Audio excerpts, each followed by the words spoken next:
जय माता दी। आज चाहिँ आमा पूजा गर्नको लागि रेडी गर्दै थिइन् र मैले भने पूजाको भाँडा म धुइदिन्छु आमा भनेर भने, किनकि मैले आज अलग किसिमले धुन्छु। शनिबार चाहिँ भाँडाकुँडा माने किनकि अरू दिन पनि भाँडा धुवाइ हुन्छ, त्यस्तो समय हुँदैन किनकि घर सबै काम भ्याउजलमा पूजाको भाँडालाई हामी त्यति ध्यानै दिँदैनौँ होइन भन्नु। अनि राम्ररी सफा भएन भने पनि पूजा गर्न पनि त्यति साह्रो मनमा शान्ति लाग्दैन।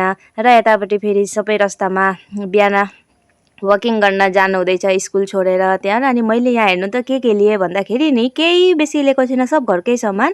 एक प्याकेट सेम्पू लिएँ, त्यो सनसिल्कको, तपाईँहरूले कुनै पनि सेम्पू लिन सक्नुहुन्छ। अनि निमक लिएको छु, निमक फेरि घरको चलाउने निमक नलिनु होला, नौतुन जुन माने नचलाएको, जो हामीले डेली युज नगरेको, किनकि पूजाको भाँडा धुने हो त्यसको लागि चलाएको निमक नलिनु। त्यहाँबाट अनि निम्बु मैले लिएँ, यसरी गोल निम्बु थियो पाकिसकेको थियो, त्यहाँबाट रसलाई। अनि यो चाहिँ रातो सिन्दुर थियो त लोटामा, अनि त्यसको लागि चाहिँ मैले एक्स्ट्रा बेसी कडा परिकारले निम्बु र सेम्पूमा निचारेँ। त्यहाँबाट म चाहिँ सबै निम्बु त बाटीमा जसरी मैले लिएको छु नि त्यो सबै मिक्स गरिदिन्छु, निम्बु र निम्बुको रसले पानी मिक्स गर्दिनँ।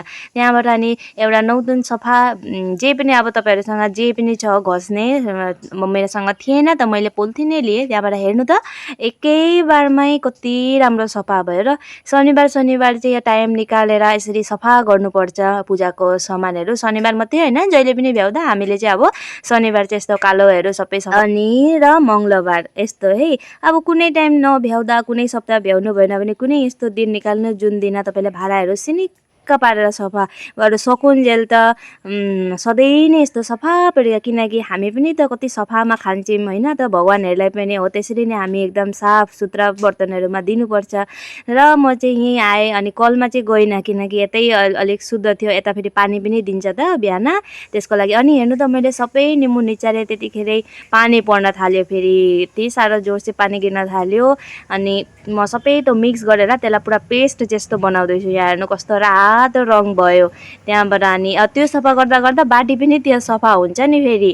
त्यहाँबाट अनि यो अझै निम्बु छ, अझै चाहियो भने म लिन्छु भनेर भने। अनि लोटा त सफा देख्नुभयो। त्यहाँबाट घन्टीलाई मस्काउन थालेँ, मस्काउँदा हेर्नु त कति सफा भयो। त्यहाँबाट अनि पानीमा भिजिरहेको छु है, यता फेरि पानी परिरहेको छ, त्यति राम्रो क्यामेरामा आएको छैन अहिले। अनि यो हेर्नु यो उतो गर्ने आचमन गर्ने यो लोटा यही पनि कति कालो भएको थियो। सफा माने कालो किन हुन्छ भन्दाखेरि सधैँ नै धुवाइ हुन्छ त आइरन पानीले गर्दाखेरि त्यसको पानीको पनि दाग बस्दछ। र अनि हेर्नु त त्यो एकै बार पल्टीमै कति राम्रो। तर मसँग प्याकेट पनि एक प्याकेटै रहेछ सेम्पू, त्यसको लागि अझै 2 प्याकेट जस्तो अझै हुनु भने यो पुरै सफा हुने थियो।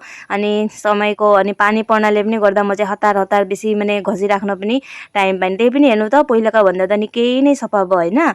अनि यहाँ चाहिँ फेरि पानी अझै साह्रै नै जोरसे गिर्नाले फटाफट यो क्यामेरा ढाक्दाखेरि हेर्नु न आमाले मोबाइल जगाउँदैछिन् र माथि हेर्दैछु, मौसम पनि अचेलको केही भरोसा छैन। र अनि लास्टमा चाहिँ थाल मस्काउँदाखेरि अनि फटाफट गर्नु पऱ्यो, फेरि हावा पनि त्यस्तै साह्रो जोरसे दियो। अनि अझै आधा निम्बु जो थियो मैले त्यसलाई पनि लिएँ किनकि सेम्पूले त पुगेन।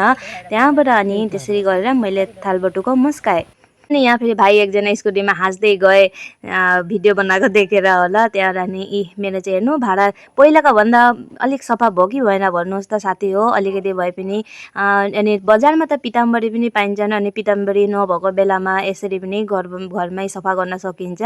बाटीको पछाडिपट्टि चाहिँ गएन किन बहुत कडा थियो नि त। अनि यो दियोको पनि त्यस्तै। त्यहाँबाट अनि मैले यो सबै पखालिसकेँ र आमाले फेरि कलको पानीले एकबार पखाल्छिन् नै, किनकि यो बाल्टिङको पानीले अब अर्को टेपको पानी भनेको त अर्को, लेकिन आफ्नो घरको कलको पानी भगवानलाई चढाइन्छ होइन। त्यहाँबाट आमाले फेरि यो मैले यति ल्याएँ, यहाँ हेर्नु त कति सफा भयो नि। कति बाबु धेरै नभए पनि अलिकति भए पनि भयो नि त, 19 पनि भयो। त्यहाँबाट अनि आमाले फेरि यो लिएर गएर पखाल्न थालिन्। अनि यहाँ हेर्नु बिहान गाई गोरु चराउने सबैजना जानु हुँदैछ।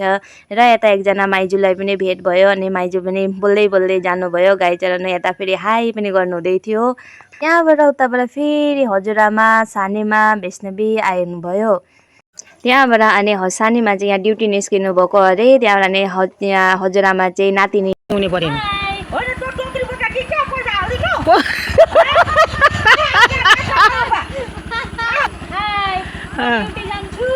भइरहेछ यो भइरहेको छ। यता काका पनि ड्युटी जान निस्किनु भयो अनि म चाहिँ लागेँ फुल टिप्नका लागि। पहिले नै मैले 3टा फुल त टिपिसकेकी थिएँ। यो सेतो रङको, सेतो भन्दा पनि यो अहिले एकछिन पछि जस्तैखेरि घाम भने अझै कडा हुँदै जान्छ नि त्यतिखेर त्यो पिङ्क कलरको हुन्छ। अनि यो चाहिँ 2टा फुल त ओइलेछन्, कस्तो माया लाग्छ नि मलाई फुलहरू फेरि। त्यहाँबाट अनि यो सेतो फुल टिपौँ भने त यति सानो सानो यस्तो मजाले टापमा फलेका छन् नि, यो चाहिँ मलाई लोभ लाग्यो। मैले 2टा मात्रै टिपेँ। त्यहाँबाट अनि त्यो अझै म हिँडेँ अब बारीमा फुल टिप्न। यतापट्टि हाम्रो बोजू घरमा चाहिँ साह्रै नै रातो फुल चाहिँ मजाले फल्छ अनि म सबैको घरको फुल चाहिँ कलेक्सन गर्छु। तर यस्तो भनिन्छ है साथी हो, फुल चाहिँ नसोधी नटिप्नु अरे। अनि त्यस्तो चाहिँ मैले सुनेकी थिएँ अब। अनि फुल त्यहीबाट अनि मान्छे कोही नभेट्यो भने नि त्यो गाछलाई भए पनि भन्नुपर्छ जे मैले फुल टिपेँ है भनेर मात्रै भन्दैछु।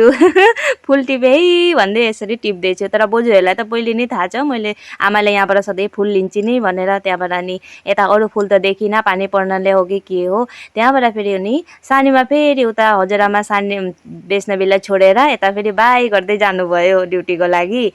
फेरि टोक्री बोक्दै म यता बुढी घर आएँ। यता चाहिँ घन्टी फुल, मातालाई चढ्ने फुल साह्रै नै मजाले फुलेको हुन्छन्। अनि यताबाट मैले टिपेँ। त्यहाँबाट फेरि यता साइडमा फेरि अरू एउटा रातो फुलको गाछ छ, यहाँ चाहिँ हाम्रो बुढी घर। त्यहाँबाट अनि यहाँ मैले बहिनीलाई पनि भने फुल लिएँ, बहिनी पनि हाई गर्दै देखाउँदै छिन्।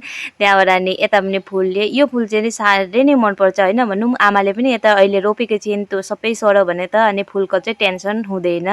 अनि त्यसरी गरेर मैले फुल लिएँ। हेर्नु त कति प्रकारको भयो नि। आजको लागि यति नै।